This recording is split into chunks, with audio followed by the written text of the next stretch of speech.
In this lecture, we're going to review some of the fundamental equations used when generating a linear regression analysis.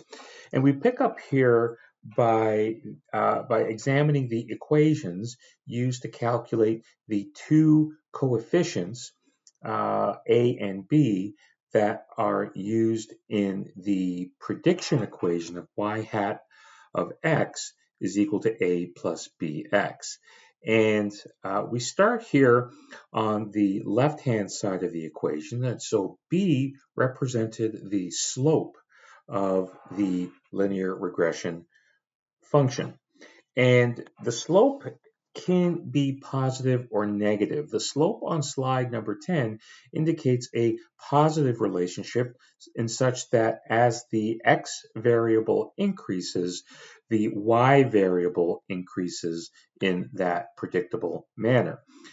It can be negative, and if it is a negative slope, that means that it is an inverse relationship, so that as the x variable increases, the y variable will decrease.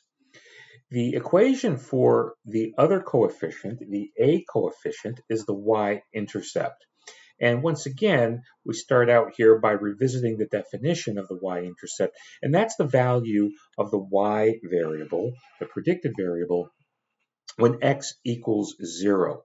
But when we take a look at these different symbols in the equation, we notice some familiar symbols. So the R is the Pearson product moment correlation value. This is the correlation coefficient generated from a simple correlation analysis. And you can see that that is an important part of determining the two coefficients in the linear regression function. S of y, S of x, and that appears in this equation as well. That is our symbol for the standard deviation of the y variable. The Sx is the standard deviation of the x variable. And we'll complete the definitions of these terms. On the right-hand side, we have a y bar and an x bar. And the y bar, the bar merges into the y here slightly here, but there is a bar over this y. That's the average value of your y data that you determine to be your criterion variable, and x bar is the average value of the data that you determine to be your predictor variable. So what we see here is that in order to determine the line of best fit, what we simply need are the values determined from the descriptive statistics. So once again, as mentioned in earlier lessons, that when having data, the first step should always be to calculate descriptive statistics, at the very least, the mean and the standard deviation for both variables or all the variables in the study. And then those data are used not just for descriptive purposes, but can be harnessed to examine the line of best fit. And that's our regression function. And to complete the calculation here, we do need the Pearson product moment correlation coefficient. And so the slope is essentially a ratio of the two standard deviations times the strength of the relationship between the two variables. And so all these are taken into consideration, not just with the slope, but also for the y-intercept. Now, if we take the next step and wish to examine the relationship or the predictability from a inferential statistics perspective, then we would move on to our null hypothesis statistical testing approach. And so to review the steps, we always start with the calculation of the Pearson correlation coefficient between the two variables. If you have a computer program, oftentimes this is completed at the same time, but if we were to take a step-by-step approach, we do need that are following the calculation of those descriptive statistics. Then with all of those data in hand, all of those calculations in hand, we can then move on to calculate the regression equation that we have here. And the regression equation is our prediction equation of y hat as a function of x equals a plus bx. Now, moving on to the null hypothesis statistical testing approach, what we're attempting to do is to take our observations extended to the regression equation and examine if this can be inferred back to the population. Remember, we don't have access to the population, so we use the NHST approach to infer from our sample back to the population. And that always begins with a statement of the null hypothesis. And for regression analysis, the null hypothesis evaluates the beta. And remember, the beta in our deterministic model and in our probabilistic model represented the slope. In this case, this is the slope reflecting the population. And that's expressed in what's called standardized form, and that's an outcome of the software that will do that. But the slope we hypothesize to be equal to 0 in the null hypothesis statement. This tells us that our null hypothesis would predict that there is no relationship, zero predictability. If the slope is 0, it is perfectly horizontal so that at any value of x, it will get the exact same y value. So any variation in y cannot be attributed to any change along the x-axis. And whenever we state the null hypothesis, we always consider the alternative. And in this case, we typically go with a non-directional alternative in that beta is not going to be that horizontal line. Now, this keeps our mind open to the possibility that the slope could be positive or it could be negative. So a big advantage here when stating the alternative in non-directional terms. The next step is to calculate predicted values for each of the x values that we have from our sample. So for each participant or for each case in our sample, we have an x value and a y value. That's the observed y value. Once we have the equation, then we generate a table that computes the predicted y value using our equation, knowing that the predicted y value, the y hat, would not necessarily equal the observed y value. So that puts us on a path to determine the accuracy of our equation. And that difference between the predicted value when we enter in our observed x values to calculate the predicted value and the actual y value is called a residual. So we calculate the residual, which is the difference between the observed y value for our data set and the predicted y value we get from the equation. Now, the linear regression assessment of through the NHST approach actually uses the ANOVA table. And what the ANOVA table does is it calculates the source of the variation, understanding that when we're dealing with real data exhibits varying degrees of variability. And that's really what we're trying to do here in statistics, is we're trying to get a handle on the magnitude of that variability to provide some indication of how good our prediction equation is, the quality of our prediction equation. And the sources of variation include what's called the model variation, the residual variation, and the total variation. And so by assessing regression with ANOVA, the objective here is to evaluate how much of the variation in the observed data and the predicted data are a function of the model or a function of randomness.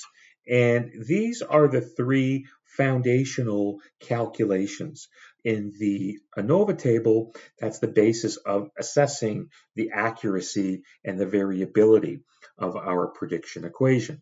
And the SS stands for the sum of squares. And this is a calculation for an assessment of the variability of the actual the model. So when you think about the model is a reflection of that deterministic uh, of the deterministic model that is supposedly perfect here.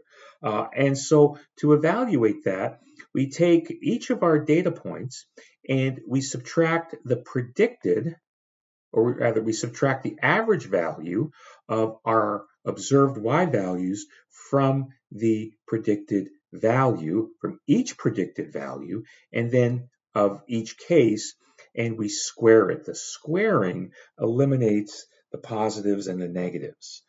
So we end up essentially with a positive. So, and that's a way of dealing with what's referred to as the zero-sum problem when trying to estimate variability. And so we have the average value of our observed. We have the predicted value for each case. So if we have a sample size of 30, we would have 30 squared terms that we would add up. That's our sum of squares of the model. But now we deal with reality, and reality is captured in the residual. And the residual, often referred to as the error, is a reflection of how far away the prediction is from the observed data point. Once again, we're talking about the y value. So what we see here is we take an observed value of y from our data and for each one, and we subtract the predicted value. So if we have a set of data where the prediction is very, very close to the observed data, our sum of squares of the residual will be very, very small. So if the predicted value is very close to the observed value for all of our cases, then we're going to end up with a relatively small sum of squares for the residual. And so what we see here is we take our observed, subtract the predicted, and square it. If our sample size was 30, we would have 30 squared terms that we would add up to get this residual term. And finally, the sum of squares total is calculated by taking the difference between each observed point and the average of all of those observed points. So once again, if we have a sample size of 30, we'd have 30 squared terms. And the total is simply the sum of the model and the residual. So once again, when you think about the model represents the variability due to the hypothesized relationship of the generated regression equation. The sum of squares residual is the reality of dealing with variability in the data that we cannot account for. That is a reflection of just the random nature when we deal with real data. And then once we have our sum of squares terms, that will lead us to calculating what's called a mean square. And the mean square is basically a variance calculation. So when we take the sum of squares, we divide each sum of square by its respective degrees of freedom. And so what we're trying to do here is to estimate the variance about the regression line. And so for the first one here, the sum of squares for the model is would have a degree of freedom of 1. And once we calculate those, and we'll go over how to calculate those in the next couple of videos, what we see here is that we would then take the variance of the model and divide it by the residual variance. So once we divide the variance due to the model, so we would take the sum of squares and divide those by their respective degrees of freedom, which we'll cover in a subsequent video, we just take the ratio of those two. So if the predicted value is very close to the observed value in our residual term, the mean square error would be a small number. And our F statistic, which is our test statistic, that is the same statistic with analysis of variance, would be very large. And if this is very large to the point where it is statistically significant, then we would conclude that there is a statistically significant relationship, predictable relationship, between the two variables in the study, the predictor variable and the criterion variable. Another way to calculate, another key statistic with regression analysis is the R-squared value. And the two different ways to calculate that is once you've calculated your Pearson correlation coefficient, you would just multiply it by itself to get what's called the R-squared. Another way to calculate the R-squared is to calculate the ratio of the model to the total sum of squares. So if the model accounts for most of the variability between x and y, that's not due to randomness as a function of the total as a function of the total variability, then we would have a high R-squared value. A larger R-squared value points to a greater predictability of the regression equation. So this really explains the fraction of the total variability in the data by the generated regression model. Regression model is that prediction equation.